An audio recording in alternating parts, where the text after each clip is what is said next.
Welcome to our weekly program, Somali and the World Press. The unlikely country that could solve Houthis crisis in the Red Sea, published by express.co.uk.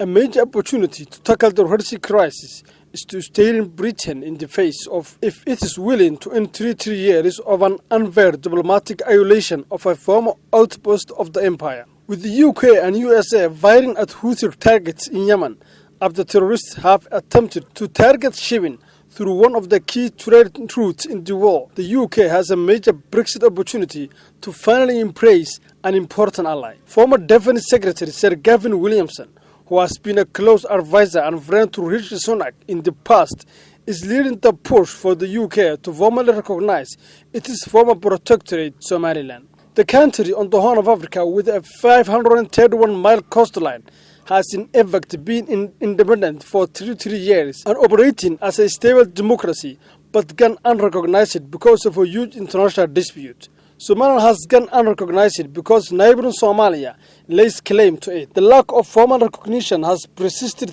though Somaliland has been operating as a stable, democratic, independent state for 33 years, while for much of that period, Somalia has been riven with civil war, a place for piracy, and in effect under the control of competing warlords. To make matters worse, Somaliland's government believes that Houthi terrorists are running supplies through the mountainous region of Somalia near the border.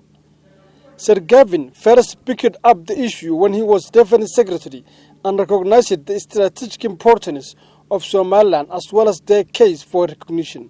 The country's major port of Berbera is a key haven for shipping, a significant important export point for East Africa and potential location to base UK and US warships. The former cabinet minister told express.co.uk that the lack of recognition of the country, which has strong links and affection for the UK, is unfair and unjust.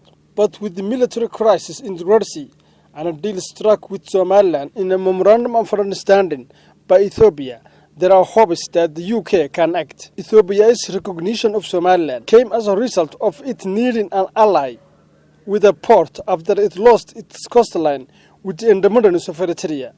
Sir Gavin said, "I think there was always a desire for an African country to recognize Somaliland first because of our colonial past and a wish not be accused of interfering with African politics. This is a peaceful, stable, democratic country with its own army, government, tax system, and legal system. It's a country where women get access to education and health services.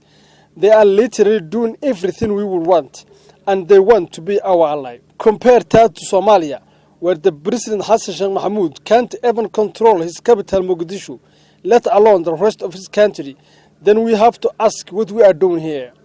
There is no doubt that the current crisis in the Red Sea emphasizes the case for recognition. We would be using Berbera as a port for Royal Navy ships. Williamson is not the only MP pushing the case for Somaliland, which gained its independence from UK on June 26, 1960. But days later, on July 1960, united with the neighboring former Italian to create Somalia. After 3 decades of civil war and brutality, where English was banned in schools, and thousands of people from Somaliland were forced to flee, the former British protectorate declared independence again in 1991 and has been running its own affairs since. Rother Valley Conservative MP Alexander Stafford pressed the Prime Minister in the Commons after the first attack on Houthis to agree to formal recognition of Somaliland, something which the UK almost did in 2012. He told Express, "Somaliland, a relative haven of democracy, freedom and education in an otherwise unstable region, has been seeking recognition for a third of a century. The UK's position is that regional recognition must come before international recognition, and Somaliland recently signed MOU with Ethiopia is the first step on that road. The UK must not wait any longer and take advantage of our unique diplomatic position as the UN bondholder to formally recognize Somaliland and continue our legacy of supporting democracies the world over." Edna Aden, who was married to Mohammed Igal, Somaliland's first prime minister in 1961, and is herself a former foreign minister for the country, spoke to express.co.uk on a recent trip to the UK. She studied at university in London as a young woman and has many links to the UK. Despite her country's unrecognized status, she has led work for the UN in North Africa as a trained nurse and has opened a maternity hospital in Somaliland. She tells Express.co.uk, "We are a peaceful country.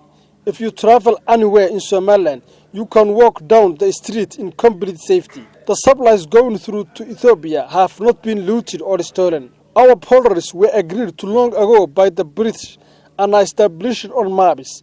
We just want the recognition we deserve. Somaliland is a country which is a friend to Britain. We were the 25th African nation to be given independence, and the UK helped us to achieve it. We can be an important ally in these troubled times and in better times, but Britain needs to help in this injustice."